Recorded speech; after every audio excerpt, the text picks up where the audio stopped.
Hi everybody, this is Umang here. I welcome all of you to a very special and exclusive meet. I'm very happy that we are kickstarting our sixth anniversary with this event. None other than Dr. Bharat Vatwani, who is an inspiration for today's initiative. Mental health experts talk about their own mental illnesses or challenges, and I will tell you in some time why. Dr. Bharat Vatwani, if you don't know, then you are really living under the rock. Dr. Bharat Vatwani is someone who is India's most compassionate psychiatrist. He's someone who has picked 10,000 wandering mentally ill destitutes from his streets, taken them to his Shraddha Rehabilitation Center at Karjat, cured, treated, given them food, care, everything free.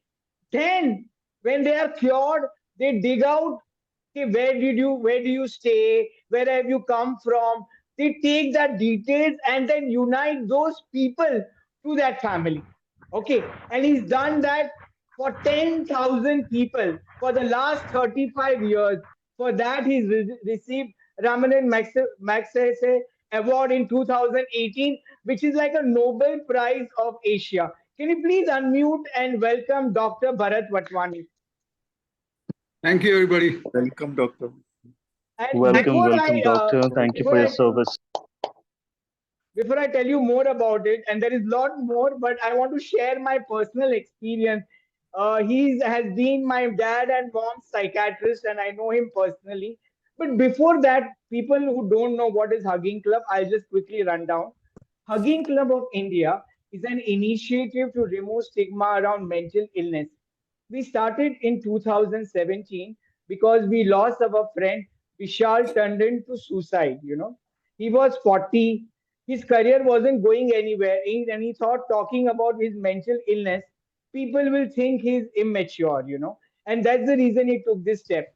So we came forward and started the Hugging Club of India. I'm very closely connected to mental illness because I come from a very different family. My mother had schizophrenia and my dad had bipolar. So I've seen my mother talking to ghosts and spirits.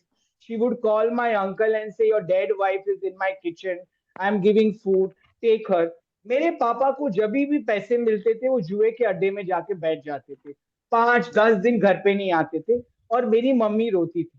So I grew up being very ashamed of my parents till somebody told me very profound that, Umang, your mom did not choose schizophrenia.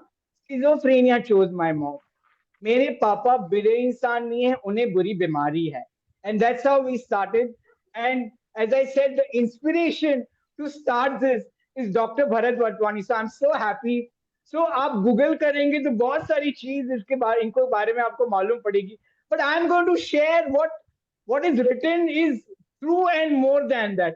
पहली बार मैं जब मेरी mummy को लेके गया था उनकी clinic में, मैं वेटिंग रूम में बैठा था और वहां बहुत बड़ा बोर्ड था और उन्होंने लिखा था, I myself was depress, I was contemplating suicide and then I found my calling Shraddha rehabilitation centre. I was like, oh my God, a psychiatrist is talking about his suicidal thought, depression. What a breaking stigma. And it did not stop that. When I went inside, he said, Umang, मेरे को थोड़ा जोर से बोलो, I'm wearing hearing aid. That is breaking another stigma around deafness. Wow. And I've taken people to his clinic, from Hugging Club. He's helped them, taken care pro bono.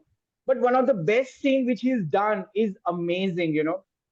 In 2018, when my mom died, my local doctor was not there, and I called him at 12, middle of the night at 12 p.m. He came to my house. He saw that my mom is no more, but he, being a psychiatrist, cannot give a death certificate. He took me to a local GP. Then he took me to BMC, and in his own car, in the middle of the night at 12 midnight, at 1 o'clock a.m., we are in his car roaming. We went to BMC and he said, Umang, idhar aana hai, death certificate leke. And the best thing he did, which really touched me, and I'll never forget, when we left BMC, he said, Umang, तुम्हारे पास rickshaw में जाने के लिए पैसे है कि नहीं? And my God, I can't believe this man can be so kind and compassionate that he's thinking about me at 1 a.m. when he should be sleeping and I have disturbed him. That's a wonderful human being he is. He's an amazing guy and he's a beacon. All the mental health fraternity looks up to him. He's a game changer. He's a trailblazer.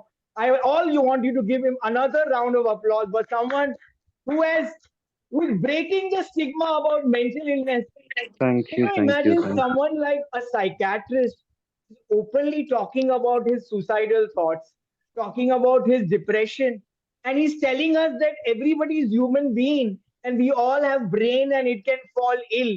So if he can openly talk about his mental illness, then why can't we? Why can't we take help? Thank you so much, Dr. Bharat Vatwani. Dr. Bharat Vatwani, are you there? Okay, I think his screen is frozen. Dr. Bharat Vatwani, are you there? Uh, I think his screen is frozen. Yeah, I think he should be here any minute. Okay. So that's about him. So I request all of you that we are here to get inspired, to talk about our mental illness, to take help. This is not a one-on-one consultation. So I don't want you to talk about your problems. We are not meeting him at his clinic. We are here to learn from him, to be very open about our mental illness and to take help. So please refrain yourself from, asking any personal question. I'm just waiting for him to join. He should be here any minute. There should be some technical hitch. So, how many people are here for the very first time? Is this their first meeting with Hugging Club? Okay, great, lovely, Doctor Raga, lovely, lovely. Yeah, sorry, I got disconnected for some time. Not at all, Dr. Bharatwani. I was just talking about telling them that we want to get inspired and learn, and it's not a consultancy over here. So nothing personal. So my first question to you, Dr. Bharatwani, that where is this courage and this whole thing कि कुछ हटके करने का? कोई कोई अपने clinic में से बोर्ड तो नहीं लगाता है कि मैं खुद सुसाइडल हूँ. ये और वो देख के लॉट ऑफ पीपल भाग भी गए होंगे ना. ये क्या Yes, पागलों yes. का डॉक्टर है, खुद पागल है. Can you share that experience के what made you do that? Yeah. Hey, you have disabled you have again. I lost connection, so I'm no longer a co-host. Just make me a co-host. Yeah, I will.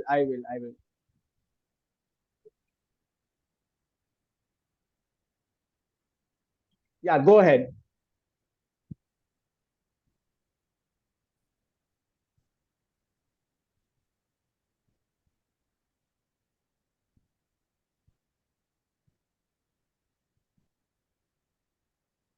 Yeah. So this was what is put up on my board. It is still there. Yes. Yeah. I mean, it's a pretty huge thing. You can't miss it. So it is written that some time ago, when I was going through a very depressive phase myself and was almost suicidal, I happened to seek solace from a friend of mine. During the course of our conversation, I was spontaneously asked by him as to whether I had ever had a dream, an unattained dream, a wish unfulfilled. I could not answer him then because I felt I did not have an answer then. Being depressed, I did not know whether there was anything worth living for, worth caring for, worth dreaming about. But over the years, my thoughts have crystallized and the gloom of depression has given way to a dream. And today I share this dream with you. Let my name never be written in the annals of history. Let my memory never be. Let my thoughts never be heard, never be discussed. Let my words be like dust scattered on the sands of time. Let no one ever come forward with flowers for my funeral. Let my end remain unmarked, unspoken. Let my body never be burnt, never be buried. Let my remains never be immersed in the Ganges. Let me never be. Let me never be. But if at the end of my journey, if at the end of my sojourn of non-existence, if at the end of all my struggles, the level of compassion, the level of sympathy, the level of empathy which society has towards its fellow human beings who are afflicted with mental illness was to rise, if that level of compassion, sympathy, empathy, decency, care, concern, and hope, if that sense of justice, tolerance, equality, and non-discrimination which people have for and towards their psychiatrically traumatized brothers and sisters, parents and children, was to even marginally increase in this morbid society of ours because of my efforts, then I would say from the bottom of my heart that that would be a dream come true, a cherished dream come true. So that ultimately, eternally and into infinity, my tears would mingle with the tears of the common man, and our common tears would mingle with the downpour of the common rain to become one, to become one. That would be my faith, that would be my vision, my offering, my prayer, my anthem, my heaven, my nirvana, my dream fulfilled. And towards the fulfillment and realization of that dream is this Shraddha, this Mansarovar. So I believe that even this talk which we are having today essentially is an offshoot of this entire process of mine, wherein I'm hoping that at some point of time people give up on the I, me, and myself concept and think as to the amount of injustices, the amount of agony, the amount of plight, the amount of suffering which is there across the world, not just in India, across the world. Unless you do that, don't truly go out of your space into that space of giving. So I'm hoping that this talk of ours, also this small webinar of ours also goes into that space as something wherein we end up having a certain degree of compassion, sympathy, empathy for our underprivileged brothers and sisters. That's the whole plan right from day one till today. Thank you. And you've been doing this for last 35 years, and it is working. So my question to you, doctor, is what made you put this board? I personally felt, though I had not voiced it myself, I lost my dad when I was very young, when I was 12 years old. So I went through a lot of difficulties while coming up, and my dad had focused on academics. So all of us brothers were focused on academics. We have three brothers, all three are doctors. So, I mean, the whole stretch and the whole struggle of going through made me ultimately realize at some point in time that there are others who are below you. You're not the guy at the bottom of the ladder. You may feel you're at the bottom of the ladder, but there are innumerable others who are below you. So it became a process, and gradually I started identifying with those people who are down and out because I had been in that same space myself. I did not think that it was my hard work or my efforts which led to my becoming whatever little success I had. I felt it was a matter of luck. Luck has a great thing to do with our own destiny, with our own fate, with our own future. We don't acknowledge it. So that's the way it is. I mean, I remember I was in like how you had once said, that you were in school and people asked you to, somebody asked you to fill up the form and you were wanting to write male, female, whatever. See, when I was in school, I remember parents used to come for the Teachers' Day meeting, but I mean, my mother was uneducated, she couldn't come. And when I went to college, I mean, I was in Jai Hind College, so I found that everybody was enrolled in Agrawal classes, which were huge during those days. I didn't have the money to enroll in Agrawal classes. So what I did was I put in more effort into the study. That's the best I could do. And touch wood, the gods were kind and I did well and I got into medicine. Now again, medicine was not exactly my cup of tea. I mean, I was aghast when I entered medicine and I found it very difficult. All that mugging and all that rote memory was very, very, very difficult. So with great difficulty, I still remember there's a guy called Dr. Rajan Garg. He was 1 year senior to me. He taught me medicine. And he's no more now, but he taught me medicine, and due thanks to him, I actually cleared the third MBBS exam. Otherwise, I would not have cleared. I was horrible at studies. I was horrible. So then I went to general practice. When I went into general practice, I was in general practice for 2 years, and that general practice flopped. When that flopped with my tail in between my legs, literally, I mean, we were bad off. None of my brothers were earning. Things were very bad. I picked up a non-medical job. I picked up an actual non-medical job.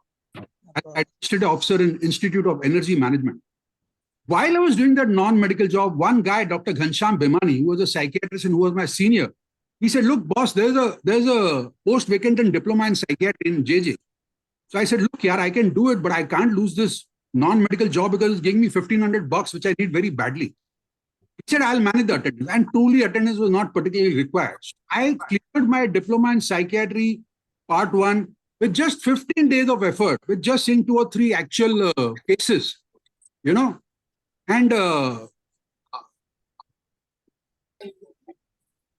so, 1 minute. Yeah. So I was finding it so difficult.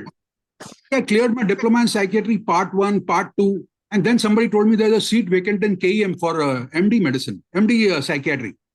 That's when I entered MD psychiatry. Now, again, I was finding it very difficult. And there, my lecturer was one Dr. Smita Ganla. She was a gold medalist from Sion Hospital. And we ended up falling in love with each other. So I was the junior most guy in the whole ward, the houseman, and she was the lecturer, and she was beautiful in those days, and she's beautiful even now. So we fell in love with each other. Now, what happens if you are in love? The first thing which goes out of the window is academics. So academics went out of the window. I plugged my MD psychiatry. So here I am, an MD psychiatry short failure, having got out with great difficulty, with agonizing difficulty, even the second attempt. Believe me, I mean, when I look back on this, I still have jitters. Gone through this kind of a life cycle, first thing that happens is you start empathizing with people who are down and out. Their pain, you understand their agony. And your own vision grows bigger and bigger. You realize there's a lot of pain and suffering which is there across the world. And in India per se, I mean, India has, I mean, I don't know how many of you are aware, but the hardcore statistics of India is that according to the World Economic Forum, 363 million people in India, 36.3 crores, are below the poverty line. And guess what is the poverty line? The poverty line is 32 bucks a day in the rural area and 47 bucks a day in the urban area. So a person earning less than 960 rupees a month is below the poverty line. And 36.3 crore people, Indians are below that poverty. 197 million people, 19.7 crores of Indians are afflicted with psychiatric illness. 30 million, 3 crores are afflicted with severe psychiatric illness. 110 million people are tribals. 27 million people are physically handicapped. Now, given this kind of a scenario, as your vision becomes broader and broader and broader, you feel, oh my God, there's a lot of agony out there. So let's do something, let's do something, let's do something. And that's how this gradually, I mean, I went through depression myself because I felt, honestly, I was not able to do much. I was truly doing nothing. Even today, I mean, you spoke so proudly of the fact that we have reunited 10,000 people with their families. What is 10,000? It's nothing. Are you aware that the number of people who are on the roads are 1.18 million? Aware that 1 million of these people are mentally ill. So you have a population of 10 lakh people in the whole of India who are mentally ill and on the roads. And what have you done here? What has Shraddha achieved? All that it has achieved is treating and reuniting 10,000 of these. So the golden question is, what happens to the remaining 9,90,000? What happens to the remaining 9,90,000? I mean, I don't feel that the figures are something which I would be proud of. But human limitation being what it is, this is the best that we are trying, and we are trying our level best. So that's how it goes. But at the end of the day, the depression found a voice, it found a channel in the work that I was doing. And over a period of time, things multiplied. And, I mean, if somebody would have asked me in 1990 that you'll end up getting a Raymond Magsaysay Award, I would have never believed it. Remember when our Karjat project started, they asked me, that, look, boss, what is your dream? I said, see, in a calendar year, there are 365 days. If I can reunite, or if Shraddha can reunite one patient on every alternate day, that is 185 patients in a year, that would be nirvana for me. I mean, last 2 years, the 1 year before COVID, the 1 year after COVID, we have reunited 1,000 plus destitutes with their families after treatment. So it feels good that whatever you had thought of was of nirvana, you have crossed that. But the bottom line remains that there's innumerable pain, agonizing plight of people I mean, it's unbelievable. So when you are a sensitive person, you get affected. You get affected. It's like how, when I read that thing on LinkedIn that you're in your school, somebody said something about that the father perhaps wanted a boy and the mother perhaps wanted a girl, and finally God gave both of them combined in you. I mean, that thing hit me, yeah. That thing hit me. So that sensitivity keeps you going. I mean, it's something which whether you like it or not, it still triggers off the depression. You feel you have done nothing. I remember in COVID times, we had, Azim Premji was responsible. So Azim Premji philanthropy said, why don't we donate food grains to all the tribals in the area? So we did that. We went to the Tehsildar, we found out who were the people who were handicapped, who were the people who were widows, who were the people who were below the poverty line in that whole Karjat area. And we distributed grains. We bought grains on wholesale and whatever. One bag was weighing 21 kilos. We went to a particular Gram Panchayat. A mother and her daughter walked 11 kilometers down a hill, down just to collect the 21 kilo bag of grains, which was just 1 month of supplies. And they went back up that mountain, another 11 kilometers, barefoot. Oh God, I couldn't sleep for the next 2 days. I mean, I felt, what is God doing here? Where is the God? Where is the God? It's like, you start questioning your entire morality, you start questioning the entire existence of life. And when the daughter, was deaf and dumb. So when my social worker told me this, I said, look, boss, what we can do is, we can't go back to that particular village, but if you contact that sarpanch, and if you tell him that, look, let's call this mother and daughter again to Karjat and take another bag. And that mother and daughter came. But that thought, that thought stuck with me for almost a week, that look, there exists pain all around. There exists people who are walking 11 kilometers up, 11 kilometers down, barefoot. And the mother is a widow and the daughter is deaf and dumb.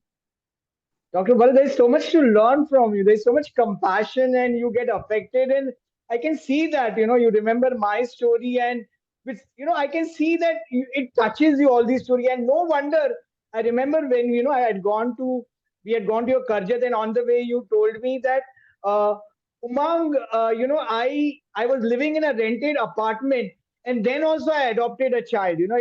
I remember, and I started Shraddha. You were living in rented apartment. You used to travel from Borivali to Churchgate because somebody had filed a case that you can't have Shraddha over here. And where it started, if people you don't know, Dr. Bharat and his wife Smitha, they were having at a UDP joint in Matunga, they were having a dosa, and they saw in front of it,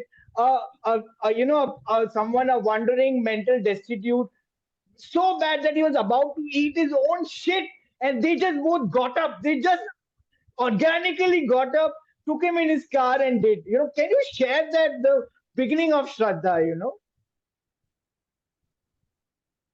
See, like I said, destiny takes its own path.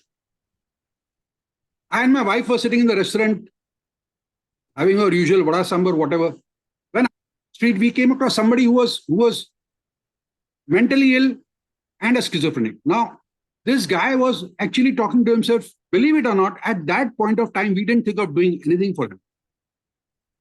Until he picked up an empty coconut shell, and there was a gutter water going behind. And he actually took the empty coconut shell, put it into the gutter water, and drank the entire gutter water at a single shot. Now that thought, that here we are in a civilized world. We are sitting on this side of the road, having our own breakfast, and he is on the other side of the road, drinking gutter water. Whether you like it or not, subconsciously that thought hits you, that what great good and what great deed had we done to be on this side of the road, and what wrong had he done to be on the other side of the road. And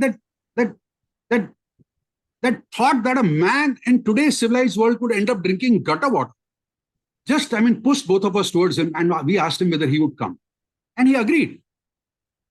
This guy, upon going to our small setup, we had a very small setup in those days, 5-bedded setup. This guy turned out to be English speaking. He turned out to be a BSc graduate. He had come hunting for a job. And he had not been able to find a job and he had become schizophrenic in the bargain. Upon improvement, after a couple of months, in those days, there was no mobile. So we sent a postal letter to his address. His father turned out to be a Zilla Parishad superintendent of Kadapa in Andhra Pradesh. And that father came down by flight from Hyderabad. Now, that thought that, look, here's a boy who's educated, here's a parent who's educated, but mental illness has separated the two of them and nobody is aware of what is going on and there's no NGO which exists, which is doing all this.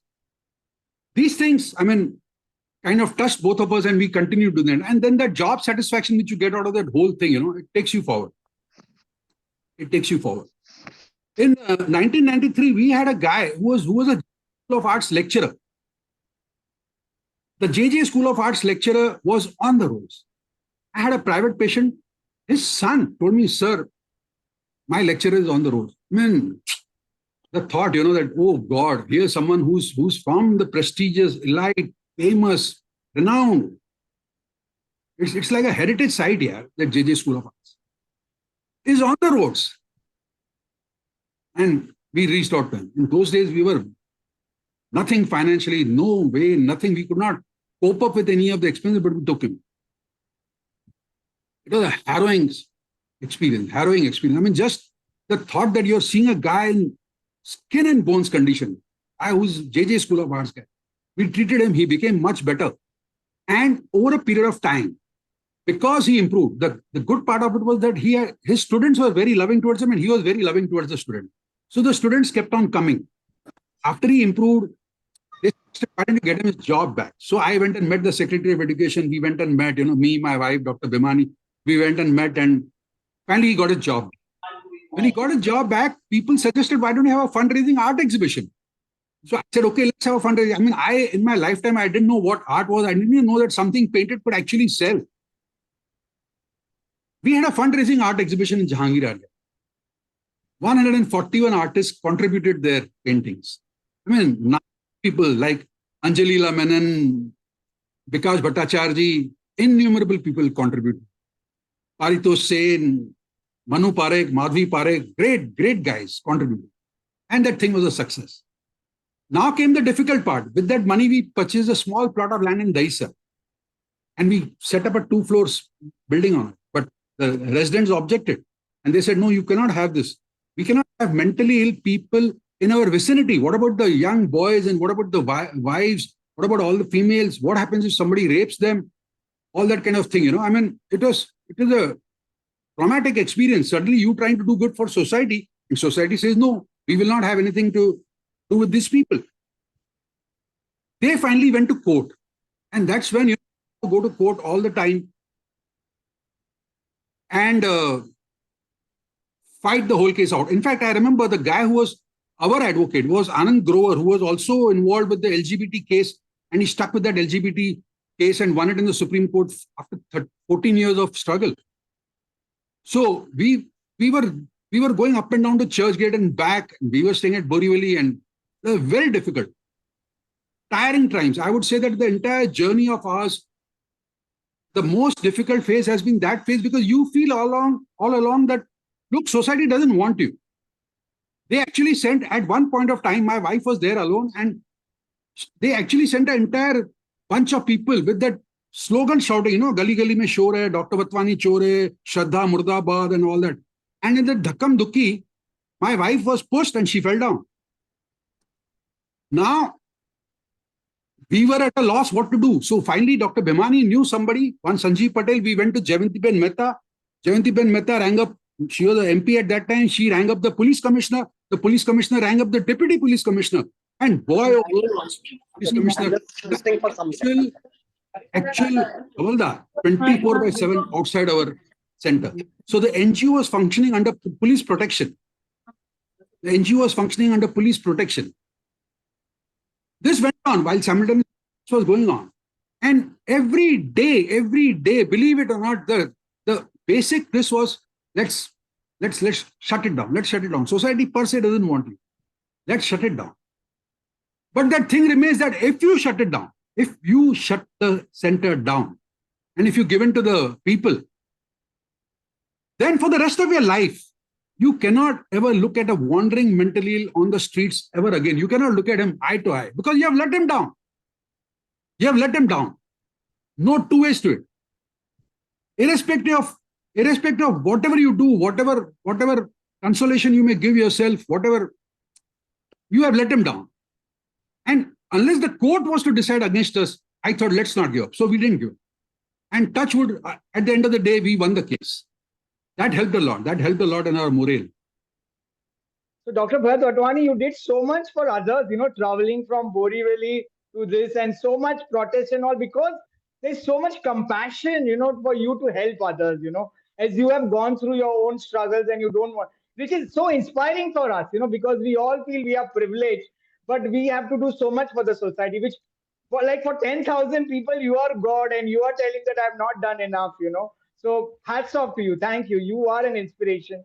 My next question to you is that you are so transparent, you are every step, you are inspiring. I remember you've written this somewhere and you told at the last meet that the human mind is very complex, Sometimes when you were going to Baba Amte's ashram, you saw some naked men on the street and you went ahead and you went 20 kilometers and then you said, "Arey, abhi to raat hone wali hai, wo kya karega, wo kidhar jayega?" And you came back 20 kilometers, took him in your car and then took him to Baba Amte. And at the same breath, you say there are times where somebody's just sitting like that and I don't give a second look.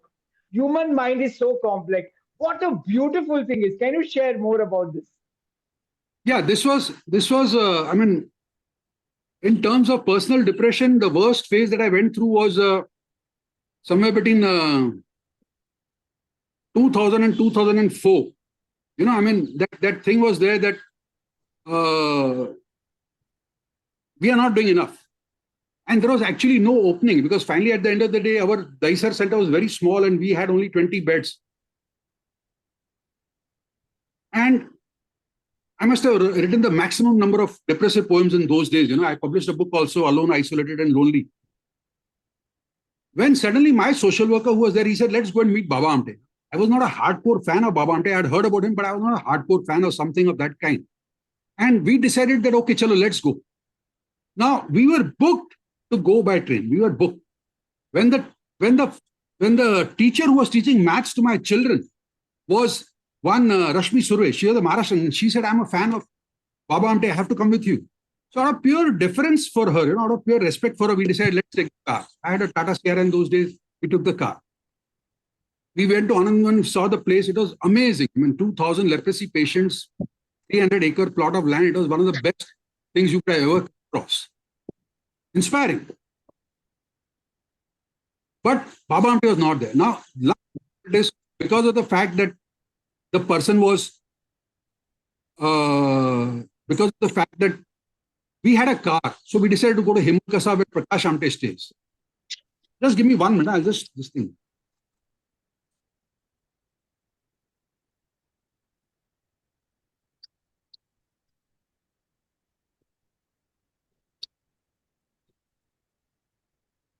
For those who have just joined, we are having a heart-to-heart conversation with Dr. Bharat Vatwani, India's most compassionate psychiatrist. Yeah.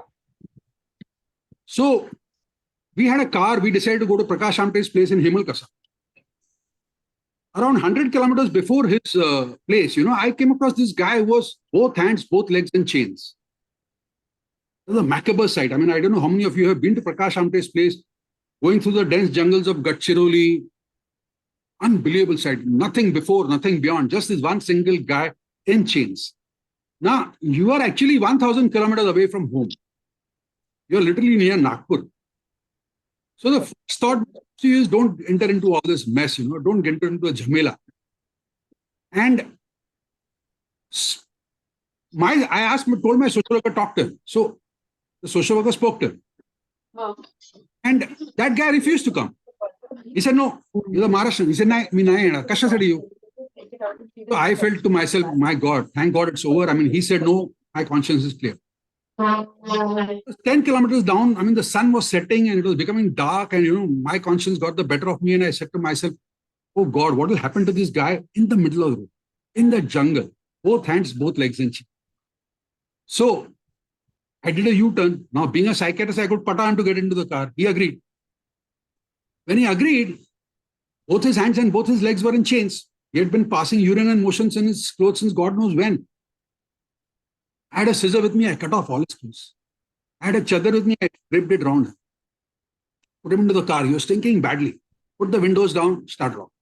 Now, truly, Prakash Amte did not know we were coming. Baba Amte did not know we were coming. So that thought came to my mind that, my God, now, kar to liya. Now, what happens if suddenly Baba Amte gets upset or Prakash Amte gets upset? So with great trepidation, with literally fluttering hands, we went to Prakash Amte. And I told him, sir, we are involved in this work. Just remove the chains so that he can go to sleep properly. This is where I would say the turning point came. That Prakash Amte showed so much compassion that he called for a chini hathoda on his own. And he actually removed the chains. I've got the photos. It's there on my this thing. Let me show you this. This has to be seen to be believed.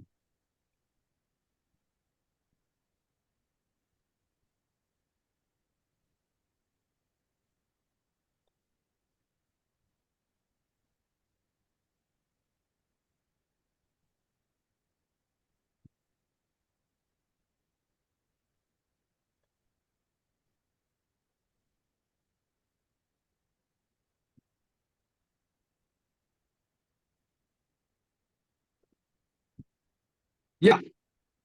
This is the patient and this is Prakasha. Wow. So, 1.5 hours to do this whole thing. Took him 1.5 hours to do this whole thing. And I was sitting there on the side. You see this. This is a man in chains.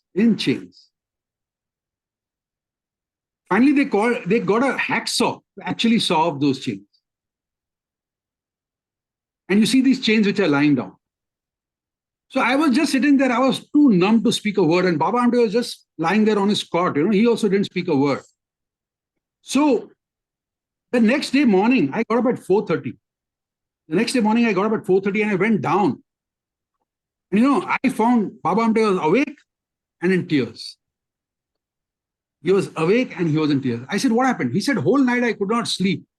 I said, what happened? He said, whole night I could not sleep, thinking as to how could society do this, as to put a man in chains and leave him to fend for himself. Oh boy, that thought, that here's a man who has won the Padma Shri, the Padma Vibhushan. He has won the Gandhi Peace Prize. He has won innumerable awards, the Raymond Magsaysay Award, the United Nations Award. And the man was so touched that he broke down and he was in tears. So that thought, that compassion can go that far, that sensitivity can go that far, that you can still get touched after treating 2,000 leprosy patients. You can still get touched by the absolute lack of justice which is there in society, which exists for whatever reasons. And you can still think of that guy and you don't get sleep. Somehow on that one single morning was a turning point in my life. So he said that, Bharat, whatever you're doing is good, but it's very small, very small. Think big. So I said, now when he says think big, you have to go out of Bombay. Truly, before this Karjat thing, I had never been to a village. I may have gone to a village just for trekking or whatever, X, Y, Z reasons. Not truly entered the village, not truly experienced village life, not truly been at one with the villagers. So while hunting for the plot, we came across this thing in Karjat. So that's how it goes. And Baba Amte being what he is, he used to ring me up from there, Bharat, kit parant project postling. My God, every 15 days, somebody rings you up from Anandman and says, where has the project reached? And you don't, see, finally you're buying a plot here. You're not buying somebody chana kurmura. Couldn't get the plot. So one day I told my wife and this thing frustrated. I said, ye butte ko kuch kaam nahi hai, mere piche pad gaya. But that's what he persisted. And I persisted. And we came across this plot in Karjat. That's how the whole thing came. And he was all set to come for the inauguration. Unfortunately, ill health prevailed, and then he sent Prakash over for the inauguration. So that's how it goes. At the end of the day, compassion takes you forward. You understand that sensitivity. You feel if he could do it, let me just reach just that little bit. He's reached the 100th level. Let's reach the half a level, one level, two levels. Let's try and do something. That thing remained within me. That thing remained within me, that sensitivity can take you so far. And I have, after this Karjat project started, let me tell you something very intimate. I mean, I must have felt, oh my God, where have I put my foot in? What have I done here? I have not experienced all this. I don't know what I'm doing in the first place. Things are very difficult. Every 2-3 months, I would either take a flight or go by train and meet up with Baba. And just that meeting him was adequate to recharge my batteries. You know, I mean, he would describe in emotional tones all those leprosy patients who had come. 20 years may have passed since the leprosy patient came, but he would tell by name as to how that guy had come. He hanging on behind the bus because he was not allowed inside a bus because he was having leprosy. How people have traveled below the bus, holding on to the bus and come. And when I would go with him for the rounds, you know, I mean, it was just unbelievable. Yeah. Are you tired? That kind of supported me to some extent. Lovely, lovely. Thank you. When you're saying this, there's so much joy coming out, you know, from all these stories are so inspiring and heartwarming. Can you please all unmute and give a round of applause by Dr. Bharat Vatwani, who never gave up. And thanks to him, you know, we have something called a Shraddha Foundation. Thank you so much. Thank you so much. There is a question which people all want to know. They are struggling, and I'll give it to the audience that what were those suicidal thoughts and how did you come out of those suicidal thoughts? I would invariably, which happens even now to some extent, invariably when the festival season comes, I tend to get depressed. So, like, let's say now the Ganpati just went by and Diwali is around the corner. So these 2 months are very difficult for me. They were very, very, very difficult for me earlier. Now they have become less difficult. Perhaps they are rooted in the fact that I myself didn't have that great a childhood. I've seen bad days. And at that point of time, I feel that, my God, there must be so many people on the face of India who are not able to celebrate Diwali the way others are able to celebrate. Who are going through tough times, who don't know where the next meal will come from, and they are going through hell. And that feeling of incompleteness in our efforts, which has always persisted in my psyche, that whatever I'm doing, you know, I mean, it's incomplete, it's inadequate, it's just a drop in the ocean of life. So at that point of time, during this 2-3 months, I tend to become numb. I mean, I remember a particular Diwali few years ago when I was literally below the blanket, hiding with a pillow over my head. This, despite my having sought help from psychiatrists, not that I have not sought help. I mean, Dr. Bharat Shah is my close friend. He's at Leelavati. Dr. Ghanshyam Bhimani is a psychiatrist. But again, now, as a kind of advisory thing to all of you, it's what suits you is what takes you forward. Somehow, by chance, in those days, I happened to know Tom Alter, who was a brilliant actor who passed away. So I happened to know him well, and I somehow felt he was a very well-read man and, you know, man of the world. So I told him one day, boss, look, I'm going through depression. I want to talk with you. He said, welcome. And believe it or not, 2 sessions which I had with him made a world of a difference. I mean, somehow he had that broad gestalt, which perhaps a man of the world would have. And that helped me.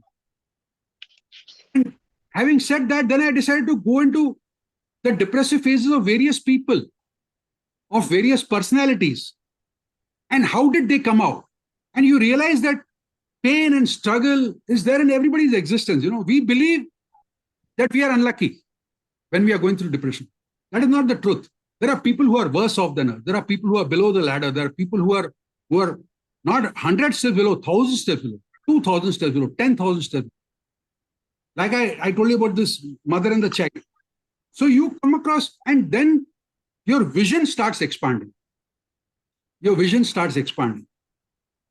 And you start reading up a little bit upon various, like I always feel, you know, I mean, I remember there's a classmate of mine, Dr. Fatima Varorawala.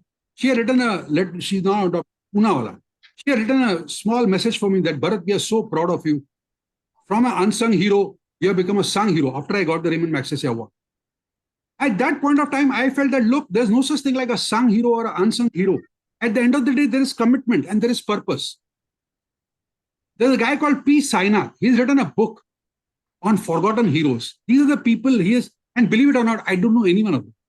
These are people who struggled it out in the freedom struggle and gave their bit. Just for your information, there's a guy called Pingali Venkayya. He's from Andhra Pradesh. He was the guy who designed the national flag. He died in penury. He died in penury. Now, the golden question is this, which I have been asking myself and which I feel that perhaps they must have asked during their times. That supposing God was to come down in front of you and ask you that, Pingali sir, you will die in penury. Now, you can either design that Indian flag or you may do nothing and continue in the self-centered way in which the rest of society is proceeding. What would you like to do? He would have said, I would like to design the Indian flag. The same applies partly to me. I feel that had I never received the Raymond Magsaysay Award, had I never received anything, no award, nothing, had I died in total loneliness, in total isolation, just doing the work that I was doing, I would still die reasonably happily. I would feel that I did my bit. These emotions start developing with you when you broaden the vision of your thought processes and when you're exposed to people who have done their bit for society, who may be remembered, may not be remembered. There are so many females nowadays who are educated. I'm going a little tangential. There are so many females who are educated in today's world and today's day. In 1848, a female called Savitribai Phule, 1848.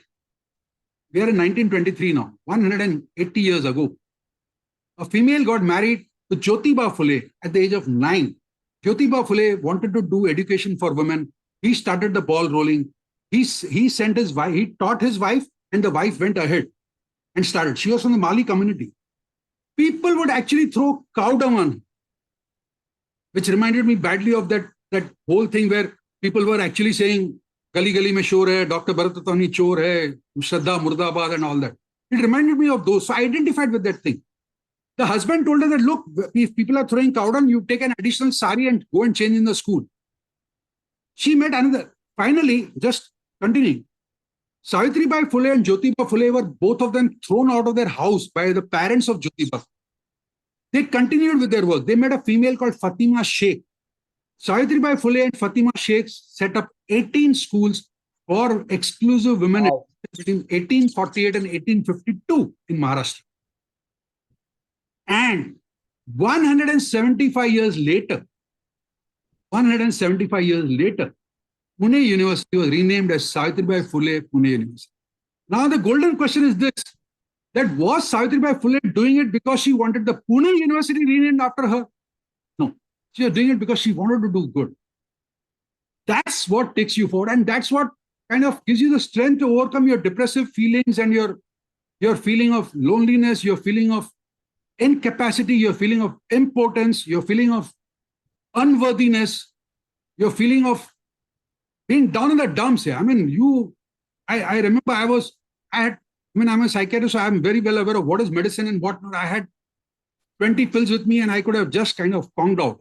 But the fact that, look, at the end of the day, there are innumerable people. You're not the only guy. God created the world in this way. If we believe in a God, the same God created those 363 million people who are living below the poverty line. He created you and he gave you that sensitivity. And you are unable to do something. Maybe you need to work on your own sensitivity more. Maybe you need to struggle more. Maybe you need to do more. Having said that, it's not an easy struggle. The bottom line remains that 5 days back, Ganpati Visarjan went by and boy, oh boy, I'm going through a low phase.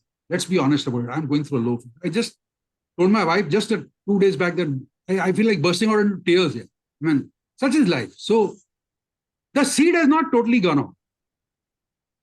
But at least I can address the seed, and I'm hoping that via this talk, people can address that seed within themselves. That's the end point of this whole talk. That it's not wrong to be depressed. It's not criminal to be depressed. It's not the end of the earth if you're depressed. Can you address it just a little bit? By remembering that there are hundreds, thousands, lakhs, crores of people in the same boat. We are all incomplete creations of a God above. We are all incomplete creations of a God above. And some of us may succumb to their own iota of darkness. Like say Sushant Singh Rajput did, and so many other people did. Robin Williams did, and a whole host of people who have attempted suicide. You're on a thin walking line.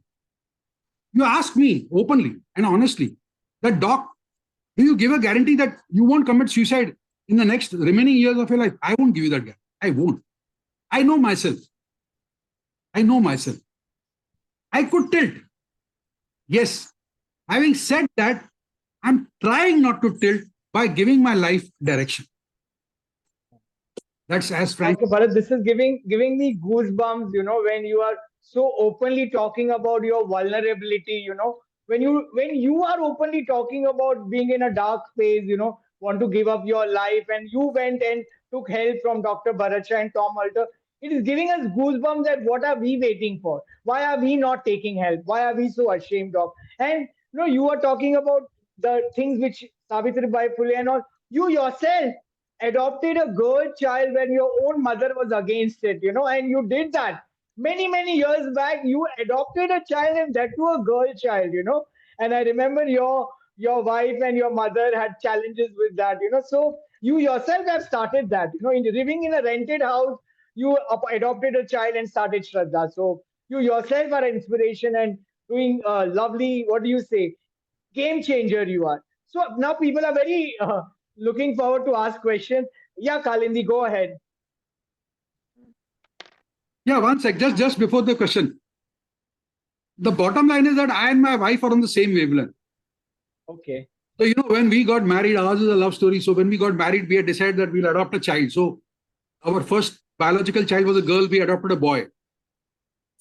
And we were so thrilled with the adoption of the boy that we decided to adopt a girl. I remember calling Bharat Shah over and Bhimani over, and we were in a one-room kitchen, 330 square feet rental place, and we on a small rickety stool, we kept a half a kilo of cake and cut the cake and celebrated that boy's birthday. We were so thrilled with this whole fact that we decided to adopt a girl. When we went to Missionaries of Charity, this girl was not being taken up for adoption because she had alopecia and she had a small umbilical hernia. Now, we loved that girl. When we loved that girl, we told the Missionaries of Charity, they were well known to us. So I said, look, this paperwork can continue. Rakhi is just round the corner, So let the girl enter my house, let her tie a Rakhi. And believe it or not, the Missionaries of Charity, being very sensitive people, they did it. Today, like you said, when my mother was dead against that whole adoption process, and you know how it is in conservative families. So I respected my mother. I said, look, you are in your own space, I'm in my own space. We have a long way to go before the marriage. Today, my daughter is happily married. She's in California. And her son-in-law is my son-in-law is doing very well. Hers is also a love story. They are Ruparelias, we are Vatwanis. At the end of the day, your own value systems have to enter the picture while taking decisions. I find an innumerable patients which I come across in private practice. They don't allow that much importance out there. They don't give that much importance to their own value systems. You have to understand that, look, you're not exactly committing a robbery. You're not committing fraud. You're not cheating somebody. All that you're doing is adopting a child wherein both the prospective parents have agreed to go out for. Subsequent to that, I felt that it was a mismatch. There are two girls, one boy. We went ahead and adopted another boy. That boy is doing psychiatry right now in Jalna Medical College. If you want to give, believe me, it's not that difficult to do. People make it out as if it's the end of the earth. It's not. So many people told me, look, what about their education? What about this? What about that? What about clothing? What about money? This, that, whatever. Her relatives, my relatives, so many people do.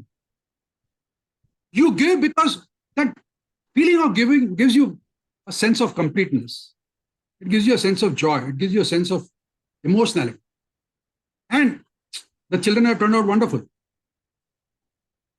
If you give importance to your own emotions and not give importance to what the parents have to say, what the father has to say, what the mother has to say, and justify that in your own mind, you're able to take the step. Lovely. This is for us. This is a lesson for us that to do what we want to, and not worry about the society. And, you yourself have done that. I remember in our last talk, I remember that, the especially from the LGBT community, your parent want to do engineering and you want to do dancing. So I remember you telling a case that your one jeweler came to you and said, "Hey, my son wants to doesn't want to business. He wants to do an accountant job," and you opened up and shared your own story. Okay, my son told me that I don't want to do a business. I want to work with Cox and King. I'm okay with wearing the same jeans for 5 years. I don't want to take with so much pressure of a business. I will. You said this is such a big building is there. Take one room and do a business. He said, "No, Dad, I don't want to do this." You yourself have given that kind of to your children. You shared that story. This is all something that, if you are ashamed of something, then things go haywire. If you believe in your own values and in your own principles, it takes you forward. Like I said, this particularly is for the community where you are coming from, wherein you need a lot of inner strength to fight it out. If you have that inner strength, then everybody else respects you. Or even if they don't respect you, at least you respect yourself. See, the point is not whether others respect you or not. The point is, do you respect yourself? The golden question at that point in time when that court case was going on was, if I and my wife was to give in, or Dr. Bhimani was to give in, the golden question is, are we doing justice? Can we look at ourselves? In our own eyes, what are we? In our own eyes, we are in the wrong. In our own eyes, we are in the wrong. Even today, let me tell you, even today, I mean, it's so much is the amount of suffering which exists in society. The standing instruction for my staff is that if you come across a person who's very old and on the roads, don't pick him up. Because we don't have that medical facility, we don't have that infrastructural facility, we don't have that resources to tackle an old person who may have multiple medical problems. Am I being fair to that guy? No. Am I being fair to that guy? No. Baba Sahib Ambedkar, who was a writer, who has written the Constitution of India, has written a book called The Buddha and His Dhamma, in which he writes that men are born unequal. Some are born rich, some are born poor, some are born robust, some are born weaklings. Some have a lot, some have nothing. All of us have to enter into this struggle for existence. All of us have to enter into this struggle for existence. If in this struggle for existence, the rule of inequality becomes the rule of the game. I repeat, if in this struggle for existence, the rule of inequality becomes the rule of the game, then the weakest shall be pushed against the wall. The weakest shall be pushed against the wall. Now the golden question is this fair? Is this just? Is this humane? Is this compassion? Is this empathy? Is this brotherhood? Is this fraternity? Is this love?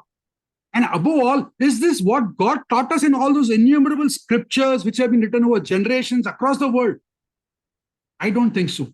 Having said that, unfortunately, we don't have the resources, we don't have the infrastructure to deal, and we are still being unjust to the people who are on the roads. So on one hand is your level of sensitivity, on the other hand is your own incapacity. It becomes a subtle balance wherein you don't know whether you can do it or not. And that by itself can precipitate thoughts of depression and thoughts of incompleteness, unworthiness, impotency, whatever you call it. So you have to keep everything in mind. You have to keep everything in mind. I mean, you are so transparent also, no, doctor, to tell about these vulnerability that you're not doing enough. That whole thing of pain of not doing enough. That is the truth. So much. That is the truth. The truth is that we are not doing enough. Only the last 3 or 4 years or 5 years, we have started picking up women with children. Earlier, we never used to do it. Why? Because we don't have that infrastructure where who will deal with a female, who will deal with a child, this, that, whatever, X, Y, Z. No. Unless you realize your vulnerability, unless you realize your sensitivity, unless you realize your weakness and attempt to overcome it, things don't work out. Swami Vivekananda said that arise, awake and stop not till the goal is reached. I, as a psychiatrist, who can't achieve that goal, who don't reach a goal, what happens to them?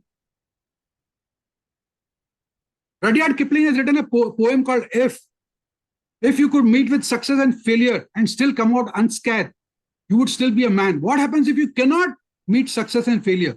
So you have that sensitivity, you have that vulnerability, you have that emotionality, and you know that not just you, the samne wala person is also on the edge of the precipice. So if, having said that, it's just that little bit of more effort that you need to get out of that. So it's a 50 on 49 thing which is playing in your mind, which should be playing in the other person's mind. And if you can push him and shift him from that 49 to 51, you have saved again. Thank you. Thank you.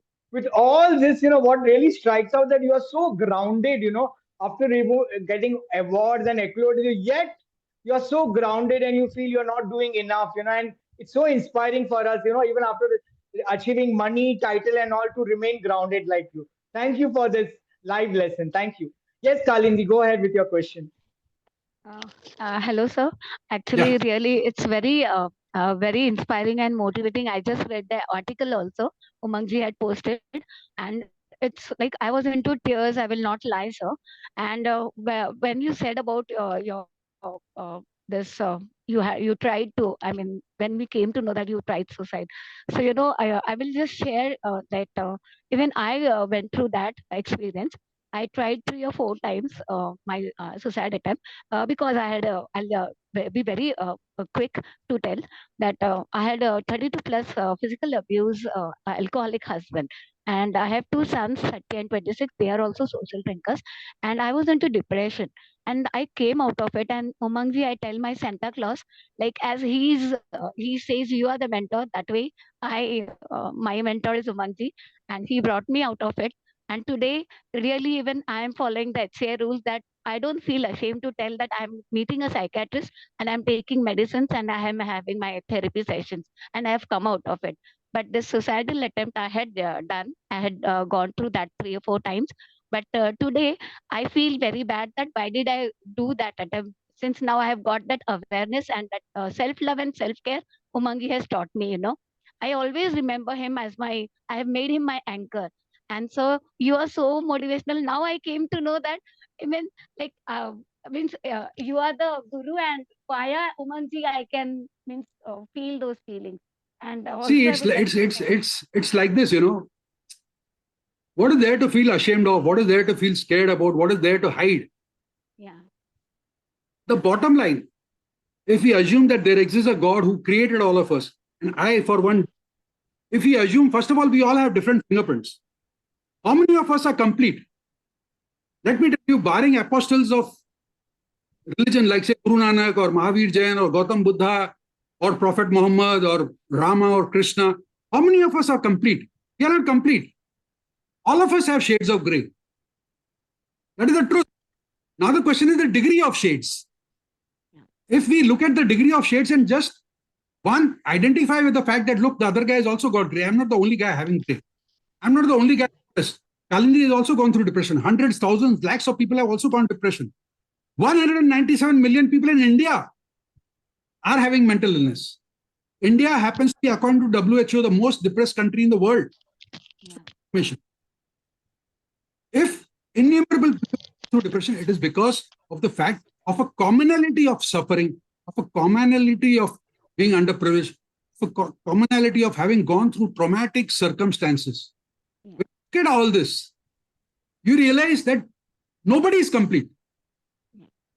Just because I got the Raymond Magsaysay Award doesn't take me anywhere. yeah, Where it is, it doesn't matter.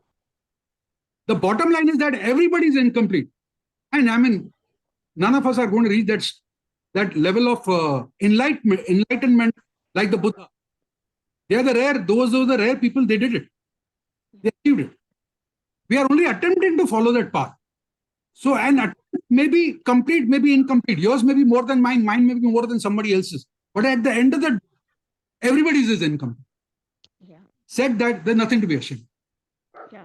And no, but like when I came to know about this, sir, when I took the responsibility, I got the awareness and about this, and they are diseased, and also I got alcoholic synonymous contact number. So even I'm joined to that. So today I come to know, and I was like on the my brother said that you better divorce and stay away, and why are you taking this physical abuse with all three? But I took that responsibility, like to take care of them. And now also I'm connected to one animal NGO. They are voiceless, so I feel Okay. for them Thank you. that way. Thank you, Thank you, Shraddha. Kalindi. Thank you. We'll Thank go you. ahead with the next question. Does anybody have a question? Please go ahead. You won't get this opportunity. I think Mitesh had raised his hand. Anybody who has a question for Dr. Bharat, please go ahead. Anybody has a question, you can give me in the chat box also. Or if you want to ask him any question, please go ahead. Please raise your hand and you Yeah, can, I have a question. I have a yeah, question for Dr. Bharat. go ahead, go ahead. Dr. Bharat, you mentioned that you had ups and downs in your childhood. I would like to know what was it? I thought I discussed them in detail earlier. No, you didn't discuss about your childhood. uh,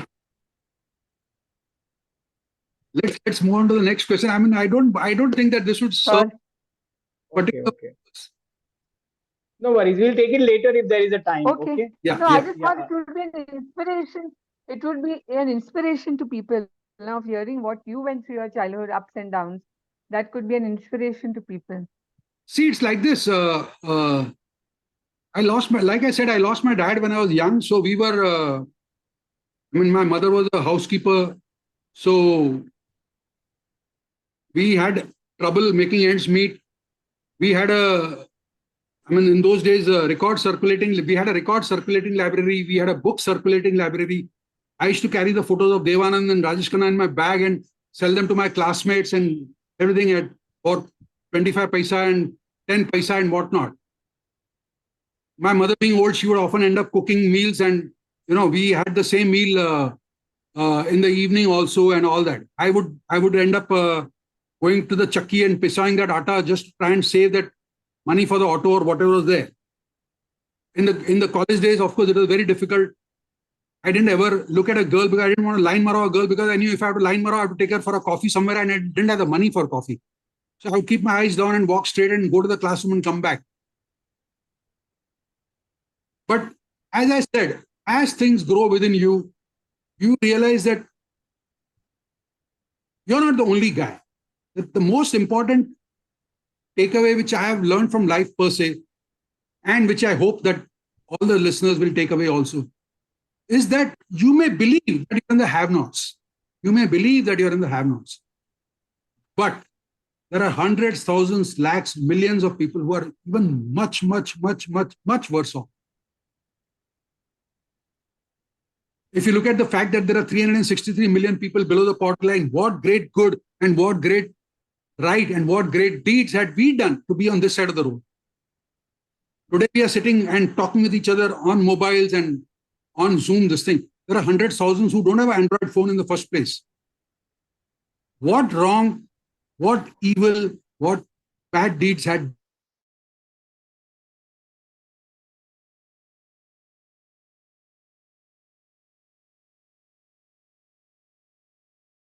can be separated from her child in the middle of the road purely because of mental illness? Why is it that a guy can be born blind?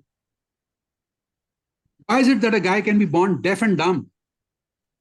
Why is it that people are born in remote villages without any access to electricity, without any access to water, and who have to walk 10 kilometers up, down just for their water?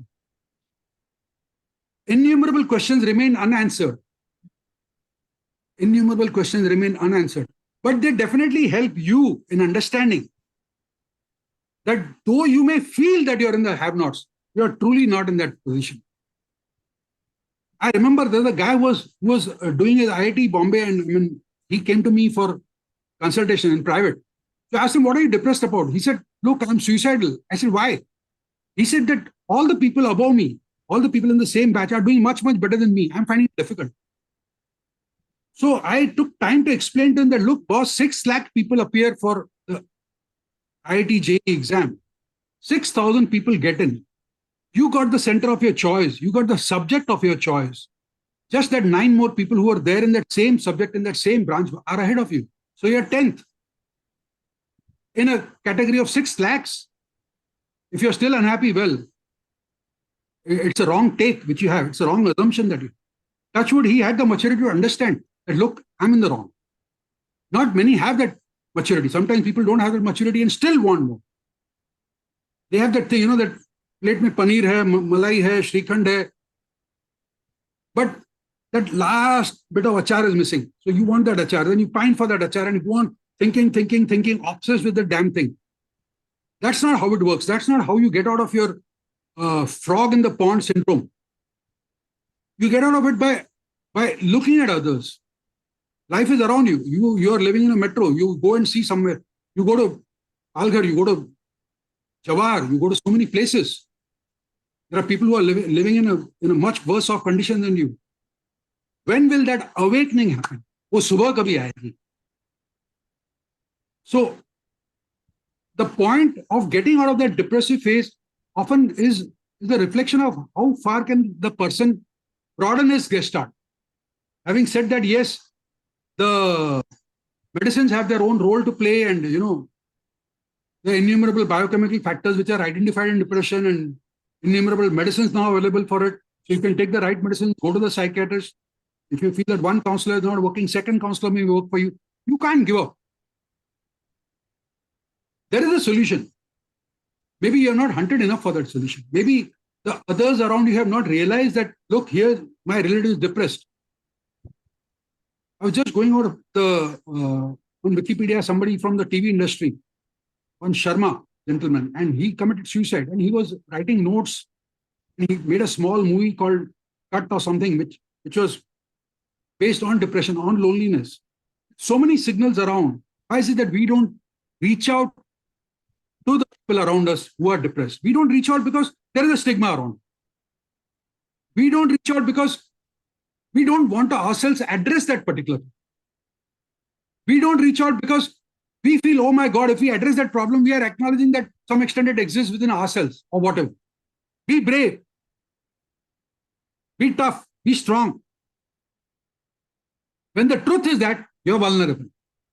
The truth is that you're sensitive. The truth is that you're broken. The truth is that you're fragmented. The truth is that you're down on your last bloody legs here. The truth is that you're suicidal. But when you meet the next guy, he says, be brave. Nobody acknowledges that fact that you can be down. You can be broken. You can be vulnerable. You can be on your last legs. You can be suicidal. You can be thinking of purchasing the tablets and calling it, and you may have gone to the 14th floor and decided to jump out. Nobody thinks of that. People turn a blind eye because stigma surrounds psychiatric illness. Stigma surrounds psychiatric illness. And a part of that idea of going in for this particular webinar was to remove that stigma.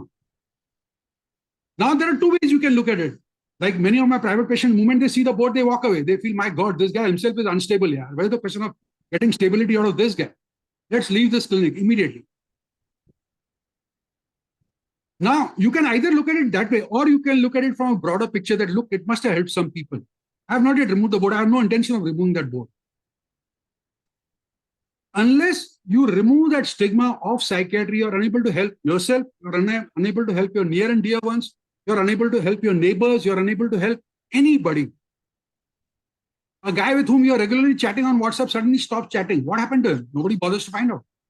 Or they feel they're intruding into his private space, which is not the truth.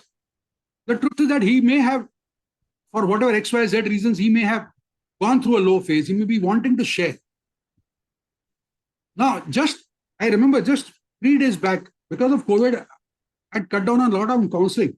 So just 3 days back, I had a patient who was literally a friend of mine. So he had a massive panic attack. So I told him, look, boss, something is bothering you. Half an hour, I just sat with him and I just told him something is bothering you. I don't know what is bothering you. Think it over, think it over, think it over. Believe it or not, at the end of the half an hour, he said, I don't know what is bothering me, but one thing, my headache is gone. Talking to you has relieved me. So he was already on medication, but just that one single counseling session of half an hour helped to remove his headache. After that, 2 days later, I wrote a WhatsApp message to him saying that, look, boss, I'm feeling very guilty. You are a close friend of mine. Because of COVID or whatever reasons, I have not paid attention to you. Let's work. It's a solvable problem, whatever you have. As yet, I don't know what the problem is. But the fact that I reached out to him, at least allayed my fears that I had not done my best. Now, there exists a chance that he may not come back. He may come back. but you've done your bit. Unless you do that, unless you address people around you, you have truly not helped yourself, you have truly not helped society, you have truly not helped your loved ones. To do that, you have to acknowledge that vulnerability within you. You have to acknowledge your incompleteness. You have to acknowledge your entire broken, fragmented psyche, the broken picture of yourself. That lovely, lovely. Yes, doctor. You know, when you see somebody broken, vulnerable, and you're right that I could also be that, and I am also like that. You know, we both are human first. You know, so this is very inspiring that to go and ask somebody if somebody is disconnected or feeling low, taking help, asking for help, or talking. If it doesn't make you mentally ill, or even if it makes you, so what? We all are in some way or other struggling. You know. So thank you for that. I think the respect and the love and affection which I have for Umang is, and for this hugging club, is due thanks to the fact that the hugging club started off from an incident which was traumatic. A guy named Vishal committed suicide. I mean, if I could, when I read that whole history, I wish I could connect with Vishal's mother and I would reach out and hug her and tell her, look, something came out of that suicide. Something decent, something honest, something in reality, wherein we are trying to do our own little bit. By my association with Hugging Club or whatever, or Umang's own proactive stance, he's trying to do that something. Every member of the Hugging Club is trying to do that something for the next person. If we can take it forward, we are in our own small way attempting to reduce that sense of inferiority, that sense of incompleteness, that sense of vulnerability which exists in all of us. So to that much of an extent, the Hugging Club movement is a great movement, and I'm confident it will go forward. I wish it will go forward. I wish it goes forward. Thank you so much for helping from day one. I think in a one room we were 12 people, and I said, please come. And without hesitation, I was scared to tell you that we may be very less people, we not be many people. He said, Umang, ek aadmi hai na, to bhi chalega. And I remember at Deepen's house in Borivali, you came, we were sitting down and just few people, and today it has grown a lot. I still remember that you are so kind. One day I had promised that we'll go to Karjat. You will come and pick me, and at 6:30 in the morning, you came below my house and I was sleeping. I didn't take your call and you went ahead, and you never held any grudge. You were okay with that, and that shows your kindness, you know. Thank you for that. Thank you so much. Okay, Ashish has a question, and then I think even Arun had a question. Ashish, go ahead. Yeah. Hi, doctor. Can you hear me? Hi. Yeah. The thing is that I have been going through a lot of, mental problems, especially anxiety. I have some deafness issues. I'm unable to hear you, Ashish. Yeah. Yeah, he's Now, saying, can you hear me? Can you hear me now? But Ashish, we are not looking at a personal, No, it is consultation. not a question personal. I just Okay. want to ask him that. Okay. So, Okay. Mike, Just be can you little hear me? loud. Can Just you be hear me little now? loud. Can you Yeah, hear yeah, me go now? ahead. So, my Doctor, can question you is hear that. him? Hello. Yeah, just say something, Ashish. Ashi, yeah. So my question is, I'm taking therapy since last 3-4. I'm taking therapy, okay. But somehow I feel that I'm not able to follow that instructions given by the therapist, and I feel like I will not be able to come out of this. I don't know. Matlab, it may take some time. So my question is that most of the people I have come across this, we took a therapy and we cured, we got well. But my feeling is that whether I will be also cured of these mental problems, because since 3-4 times I have gone through the sessions, but somehow I'm not able to follow these instructions. Somehow I'm not able to come out of it. So my question is, I feel like whether I should continue or what exactly. So that is my question. Ashish, this is a very personal question, but anyway, having said that, yeah, I mentioned earlier, I'm still going through phases of depression myself even now.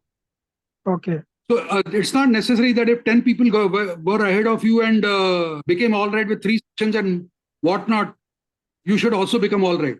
If you're not particularly happy with that counselor and if you're not gelling well, maybe you need to change the counselor. Okay. you have to understand that, look, every human being has got a different fingerprint, a different take, a different level of sensitivity, a different level of comfort, a different level of vulnerability, everything. It's not necessary that just because 10 people take on a particular thing, you should also take on. I was horrible and I was miserable during my entire academic this in medicine. But vice versa, my classmates seem good at it. They know their stuff inside out and they know that stuff at their fingerprint, at the tip of their fingers. I still don't know what exactly are the technical issues of psychiatry. So you can have different levels. The question is of adjusting to your level. If you feel that that particular counselor is not up to the mark and you're not getting along, maybe you should try somebody different. Okay.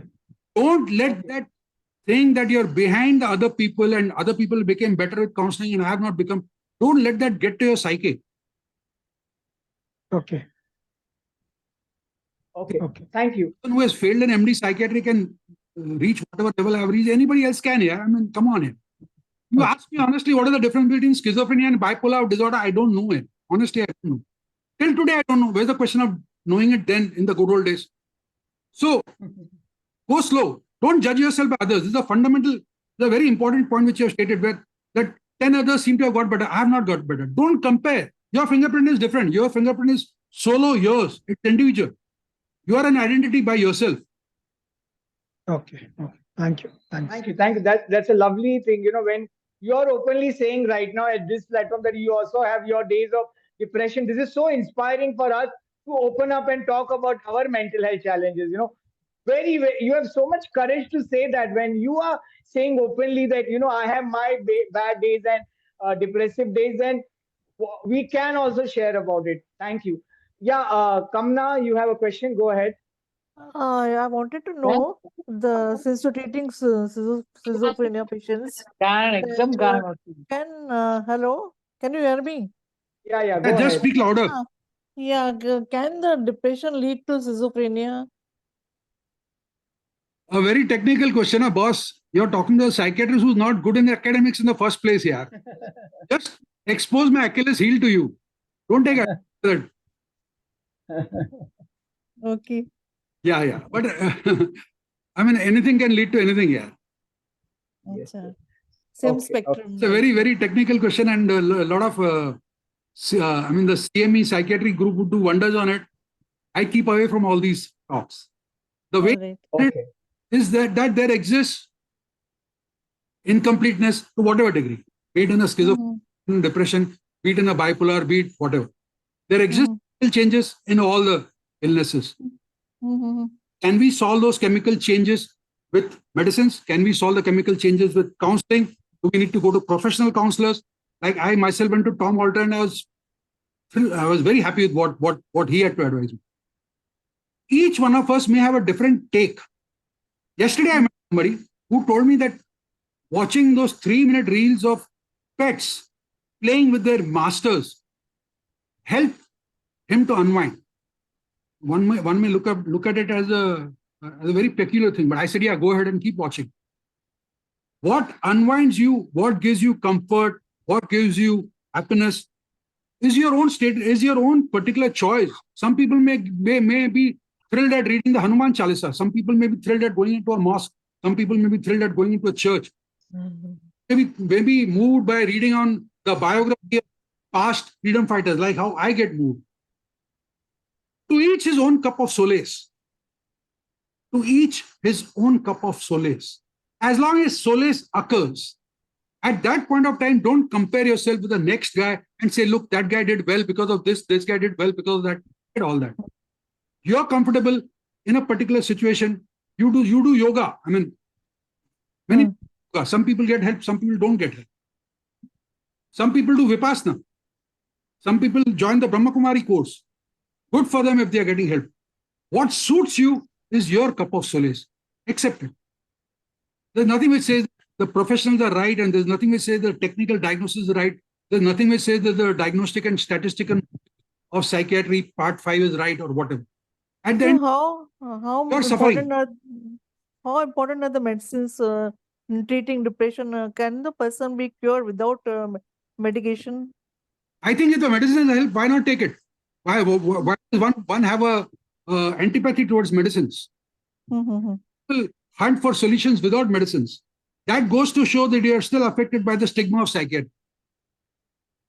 I mean, why that people don't have a second thought about drinking 2 pegs of whiskey in the night, but have a second thought of taking one single tablet in the night? Why is it? I'll tell you why. It's because of the fact that there exists stigma against psychiatry. There exists stigma against the chemical model, the medical model of psychiatry. There exists stigma in labeling yourself as a psychiatric patient because you can get the medicine only for psychiatrist prescribed. It's a very important that you have raised. Why is it mandatory that we should seek help which is non-medical in nature when medicine has been proven time and again to help the particular person? If I can take medicines, why can't you? Lovely, lovely. Thank you. Thank you for saying that loud and clear. If Dr. Bharat Vatwani can take medicine, counseling, go to Tom Alter, then why are we stopping ourselves? And most importantly, why are we suffering? Because of the fact that at the end of the day, the stigma which is associated with psychiatry has been going on for days, months, years, centuries. It won't break off so easily.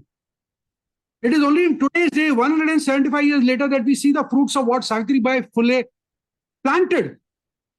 It is only today that we see some degree of equality between men and women as far as education is concerned. The same way, the stigma of psychiatry will continue for another donkey's years. It will go way beyond my lifespan. People will be there in villages who are mentally ill. We come across so many roadside patients who had mental illness in the villages, but who are not treated because people don't believe in medicine as a field, in psychiatry as a field, and in prescribing medicines or in taking. This will continue. So to break that cycle of stigma is the necessity to have such webinars and to have such talks and to propagate these thoughts and hope for the best. Thank you. Thank you. Thank you for being a trailblazer, and you talking about it goes a long way. Thank you. Yeah, somebody else has a question. I think Arun and Mitesh had raised their hand. You still have a question, Arun or Mitesh? Please unmute and ask. Yeah. Actually, I put my question on chat. I'll just repeat my question. Dr. Vatwani, some of us actually have this concern or issue whenever we find a purpose somehow, or a small purpose in life, but we have a huge problem continuing it. So just wanted to know, did you have any experience in your life where you kind of gave up on what your purpose was and then you again kind of rejoined or something? And how did you handle that? A very good question. In our case, we are dealing with a wandering mentally ill. Right from the last 35 years. If I go out with my wife, even to have a cup of tea anywhere, if you take a train from Borivali to Churchgate, it is not possible that you don't come across one guy. So whether you like it or not, that cause which you represent keeps staring at you. Why is it today that after doing whatever we have done, I still feel we have done nothing? This is because of the fact that the bottom line remains that when I take the car and I go to Karjat, I find people on the road who are talking to themselves, who are laughing to themselves, and I can't cope up. Maybe sometimes financial issues are there. Maybe sometimes human infrastructure is less. Maybe sometimes the staff is less, whatever.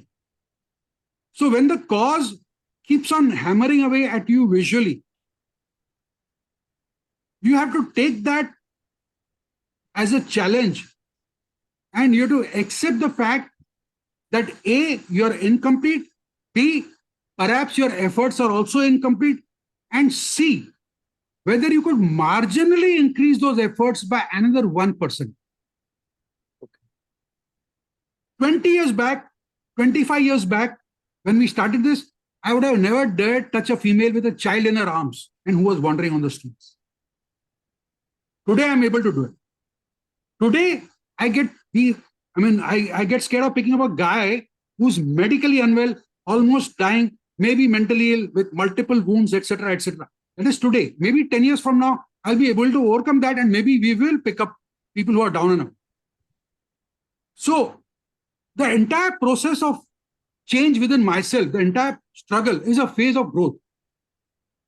While Umang may say that you have reached a great particular step, I know that internally that I have not reached that great step, because at the end of the day, I see a man. Forget that. The police sends us nowadays the police is very sensitive. So they send multiple videos of people on the road. We see the video. Our staff sees the video. And the staff says, let's not pick it up. He looks medically unwell. I've got a video just recently, I mean, from I think One Stop Jogeshwari or something, of a female who's in bed and who's fractured and whatnot, and she's incontinent or whatever. I'm unable to pick her up. I said no. That reflects that the struggle is still incomplete. The struggle within yourself to do justice to that particular thing is still incomplete. The bottom line is, again, going back to the example of Savitribai Phule, was she happy and was she satisfied after having come up with 18 schools in the year 1852? I don't think so. Because if she was as sensitive as she was, she would know that whatever I've done is still incomplete. So that fact remains that things are still incomplete. Despite such a long talk of 1.5 hours, somebody at the end of the thing did come up and say, can we overcome this whole thing without medicines? That reflects stigma. If you can reflect stigma at the end of 1.5 hours of talk, let me assure you, at the end of 1.5 days of a webinar, 1.5 months of a webinar, that stigma is not going to go off suddenly. So you, Umang, cannot say that we have truly won in this battle or we have truly reached a level in our own struggle. We are only doing that little bit. Mother Teresa has stated somewhere that what all of us are doing, including her, is just that drop in that ocean of suffering. We are only trying to, whatever we are adding is just that drop in that sense of comfort and in that sense of support and compassion for the underprivileged, whatever we are doing. But she says you remove that drop and that sea would be that much lesser. So I feel you remove Umang from Umang Hugging Club, that cause would be that much lesser. You remove Dr. Vatwani from that Shraddha, that cause would be that much lesser. But so you are on both sides. You know that what you are doing is something, you continue. Just continue. Keep your nose to the ground, keep your head down, keep pursuing. Hope for the best. Thank you. Thank you, Dr. Vatwani. Many people give up because of the fact that they are looking at social cues and they are looking at social acceptance. Don't do that. You have to be true to the cause which touched you. You have to be true to the cause which touched you. If it has touched you, you continue. Thank you. Thank you. It shows that you are so grounded, even after achieving so much, you feel somewhere you are incomplete and there is a lot to do. All these awards and all have not gone into your head, and you feel that you have just done a drop. And this makes me also feel very overwhelmed that I have a lot to do and not get carried away, So this helps me to keep grounded also. Thank you so much. Dr. Bharat, there is a question which has come in chat privately, which says that why all these mental illnesses mostly associated with domestic situations at home, and where will this stop? Because you somewhere can't get out of this domestic place. Why are these mental illnesses associated with domestic issues? I don't believe that assumption is right. Okay. There are thousands, lakhs of people who are patients who don't have any domestic problem. If that was the case, why would a guy like Sushant Singh Rajput, who was on the top of the world, why would he commit suicide? Why would so many other people commit suicide? It's not that. That's the whole issue. That finally, at the end of the day, a man is a sum total of many things. Right from his biochemical, right from his neurotransmitters, right from fate, right from his sun sign, whatever. Right from his own destiny, everything. Right from his family, right from his environment, right from his cultural factors. Everything has got a role to play. When everything has got a role to play, you have to take into consideration that it is not just one, it is a sum total of all. What you can focus on, what you can do is you have to try and address each one of them to the best of your capability. Thank you. Thank you so much. It can come from any part, not just domestic, but we need to fight for it. So thank you for that. Yes, does anybody have a question? We have already passed our time, 5:30. Does anybody have a question? Please go ahead. Anybody want to say, share anything, ask a question? People want to meet you personally. How can they come and connect with you personally, Dr. Bharat? You know my clinic address here, so you give it to them. Okay. Just get in touch with me. He has a clinic in Borivali West. You get in touch with me, I'll share the details. Does anybody have a question? want to ask anything, share anything, please go ahead. Yeah, go ahead, Ofer. Yeah, anybody has a question, please go ahead. Ofer, you have a question?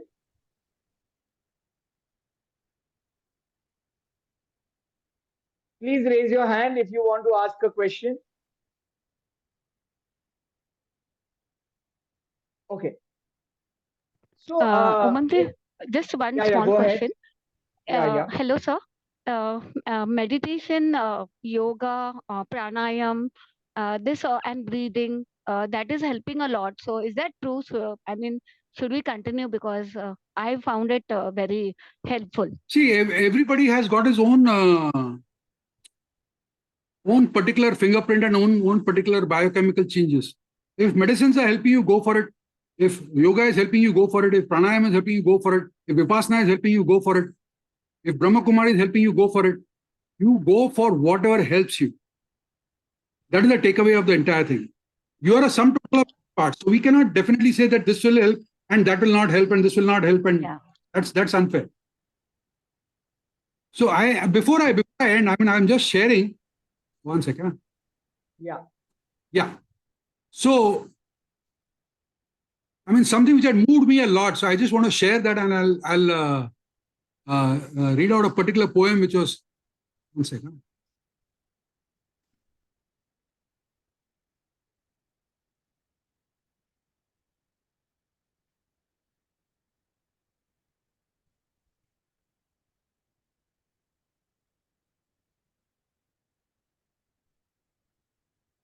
So, we are interacting with various NGOs.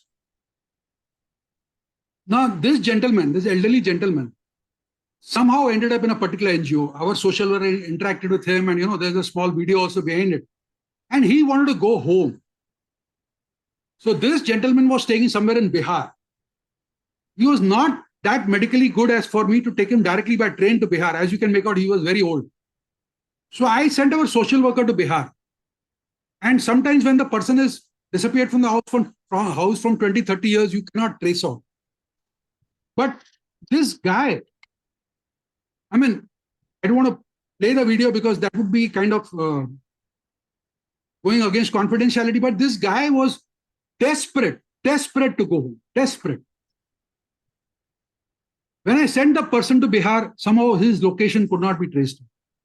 This gentleman finally died in that NGO. He passed away in that NGO. I must not have slept for 7 days at a stretch.